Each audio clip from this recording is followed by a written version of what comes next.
This story begins with a fatal error, one that would spark a storm of bloodshed. A feared YAKUZA syndicate made a terrible mistake when they ended the life of a woman they believed was just another face in the crowd. But they couldn't have been more wrong. That woman was the beloved sister of a man forged in war and hardened by loss. A man who had nothing left to lose, until they took the last piece of his broken world. But how did the nightmare truly start? Not long before, John, a former Marine, was barely holding himself together. The weight of war still pressed heavy on his shoulders, and the ghosts of his fallen brothers refused to let him rest. Their faces haunted his nights, while guilt hollowed out what remained of his soul. Desperate, John decided to challenge fate itself. He placed 3 glasses on his table. The first held plain whiskey. The second had a single bullet dropped inside. The last? 2 bullets, a deadly nod to Russian roulette. He gave each glass the names of his lost comrades. When his hand paused on the glass with 2 bullets, he swallowed it down, loaded his revolver accordingly, and pulled the trigger. But death seemed to ignore his invitation. The gun failed to fire. Shattered and defeated, John sank even deeper into the bottle, numbing his pain with liquor until it ran dry. When he was finally forced outside to restock, trouble found him instead. While blankly browsing the store shelves, 2 armed thugs burst in. One shoved a gun right in John's face, but instead of fear, John responded with cold indifference. He told the man his aim was sloppy and that if he was serious, he should go for the chest, or better yet, the head. You're fucking crazy. Thrown off by John's calmness, the robber froze. That hesitation was all John needed. In a blink, he disarmed them both with ruthless efficiency. Even when the danger was over, John's mind stayed trapped in the past, his memories dragging him back to the battlefield.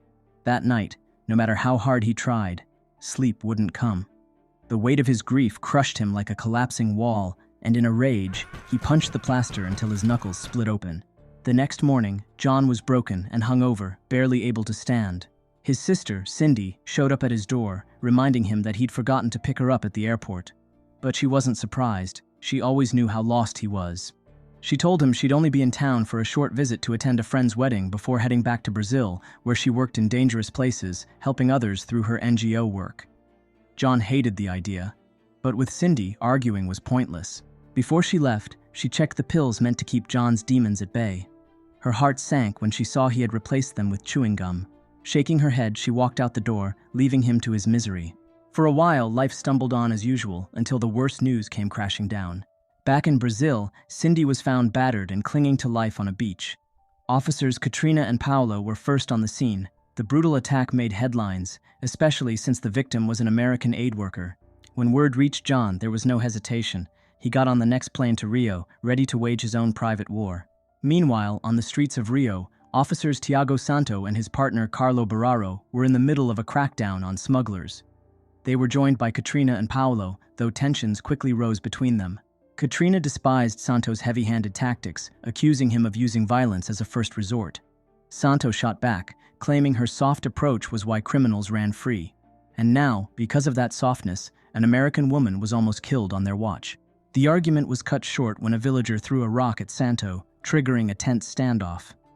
Surrounded and outnumbered, Santo offered an alternative: settle things with a one-on-one fight.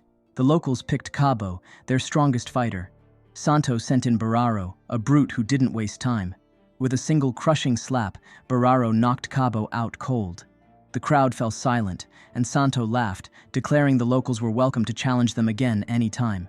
But while they gloated, a much bigger threat had already touched down in Rio.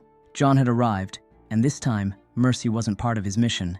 At the airport, an old face greeted him. Manny Radley, his brother in arms from countless battles, now serving as an American ambassador. There was no need for small talk. They had a long history together, and both understood the urgency. Without delay, they headed straight for the hospital where John's sister, Cindy, lay unconscious. Seeing her fragile body, hooked up to machines, shook John to his core. Memories of war poured back, visions of lifeless soldiers, battlefields drenched in blood, and the silence that always followed chaos. It wasn't long before Santo arrived at the hospital too. He laid it out plainly. These favelas weren't just slums, they were breeding grounds for predators. Manny, now spearheading the investigation, warned John to keep a cool head, though deep down, they both knew John's patience had always been thin. As always, Santo didn't sugarcoat anything. He reminded John that these streets weren't made for outsiders. While driving through the cramped alleys of the favelas, Santo pointed out the tragic cycle. The kids they saw playing today? They'd likely become tomorrow's criminals. John couldn't help but see these streets as another battlefield, one where the enemy was poverty, crime, and despair. In a rare moment of agreement, John and Santo both acknowledged that the world had become too blind and proud to fix itself. In the heart of the favela, John crossed paths with Katrina again. Their talk was cut short when a sudden loud bang filled the air. John's instincts flared. He grabbed Katrina's weapon, ready for action, but it turned out to be nothing more than an old truck backfiring. Santo watched from the shadows, giving Katrina a knowing look, reminding her to keep a tighter leash on her American visitor. Afterward, Katrina decided to show John the grim reality she faced daily. The schools, the clinics, there was no official funding. The drug lords had stepped in, and now the locals defended them, not because they wanted to, but because their survival depended on it. John absorbed every word, seeing the trap these people lived in. For Katrina, being a cop here was like walking on razor-thin ice. One wrong move could bring everything crashing down. Back at the hospital, darkness crept in again. Cindy's condition worsened suddenly, and as John rushed for help, something nagged at his mind. He recalled seeing a woman in a lab coat slipping into Cindy's room earlier. Could someone be trying to silence her for good? Fueled by rage, John demanded round-the-clock police protection for his sister. But deep down, he knew that wasn't enough. He needed answers, and he was going to find them himself. His search led him back to the favelas, where he ran into a boy named Kuka, the same boy he'd noticed near the beach where Cindy had been found. When John spotted Cindy's necklace hanging from Kuka's neck, fury took over. He grabbed the boy, demanding to know where it came from. But Kuka and his friends fought back, unaware of the kind of man they were dealing with. In seconds, John put them down without breaking a sweat. Kuka, desperate, pulled a knife, but it was a futile gesture. John disarmed him with ease and flipped the blade back at him. But the language gap made everything worse. Kuka couldn't understand John's words, and the tension escalated, until Katrina appeared, just in time to calm the storm. She explained that Kuka's family had been close to Cindy, and the necklace was a sign of the bond between Cindy and Kuka's sister Maria. Maria, too, had vanished, and no one knew where she was. Realizing his mistake, John softened. Kuka handed him Cindy's notebook, a treasure trove that might hold the key to unraveling this nightmare. Yet John noticed something strange. Some pages had been ripped out. Still, within those pages, he found a lead. A photographer Cindy had recently worked with. Wasting no time, John contacted the photographer and arranged to meet at a quiet cafe. There, the man revealed what Cindy had been doing, documenting the harsh lives of the favela's children and digging into the disappearances of girls working the streets at night. She knew the risks but pushed forward anyway. There was more. The photographer admitted Cindy had asked him to secretly snap photos of one of her informants, and he had done just that. Hearing all this, John was overwhelmed by both sorrow and gratitude. He hugged the photographer tightly. As John held the photographer close, a subtle movement went unnoticed by the man. John quietly slipped a flash drive from his pocket, but the brief moment of calm shattered seconds later.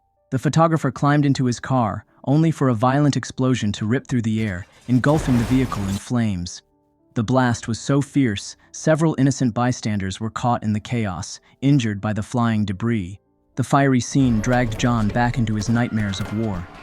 But amid the smoke and screams, something else caught his eye. The same woman he suspected of trying to end Cindy's life was slipping away through the crowd. Without hesitation, John gave chase. Yet, before he could close the gap, a black car screeched around the corner, blocking his path. Armed men poured out, their automatic weapons spewing bullets in every direction. John narrowly avoided the deadly spray, diving behind parked cars. A nearby security guard wasn't as lucky, falling to the gunfire. Acting fast, John grabbed the fallen man's gun and fired back, managing to hit some of the attackers while the rest retreated into the shadows. Later, in the safe confines of Redley's office, John debriefed his old comrade. He described the ambush in detail, including the distinct tattoos on the attackers' hands, symbols he suspected tied them to the Japanese YAKUZA. He also brought up the woman he'd been pursuing, convinced now more than ever that she was Japanese. They plugged the stolen flash drive into Redley's laptop, uncovering a crucial photo, Cindy standing outside a nightclub beside a man whose face screamed trouble. Redley recognized the place immediately and wasted no time taking John there. At the club, John blended into the crowd, tailing the man from the picture into the bathroom. Cornering him, John demanded the truth about the attack on Cindy. In his panic, the man fumbled some papers, files listing wealthy, influential clients. You didn't wash your hands.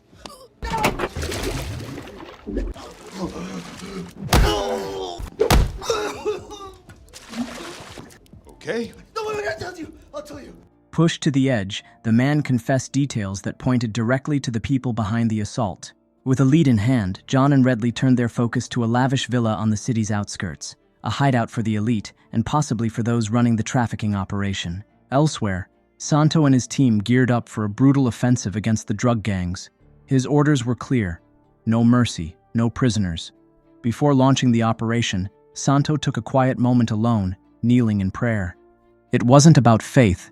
It was his way of clearing his head before the bloodshed. When Santo's unit stormed into the favela, the place descended into chaos. Their mission wasn't about justice. It was a massacre, leaving behind only bodies and broken families. Back at the villa, John's arrival didn't go unnoticed. A guard quickly informed the woman who had attacked Cindy. She, however, ordered him to keep quiet and not disturb Hiramoto, their boss. John, meanwhile, found his way to a balcony just as a van rolled up. From inside, several young girls were pulled out. Among them, he instantly recognized Kuka's sister. She was alive, but for how long? Suddenly, a guard attempted to ambush John from behind, but John was ready. He swiftly neutralized him and began tailing the traffickers, careful to stay in the shadows, knowing the villa was swarming with armed guards. His suspicion was now confirmed. The Yakuza were running the show. In the favela, the violence continued. One of Santo's officers caught sight of Yakuza members loading children into a truck. Acting on instinct, the officer tried to stop them. Santo, watching from the distance, smiled coldly, praised the officer's courage, then shot him dead.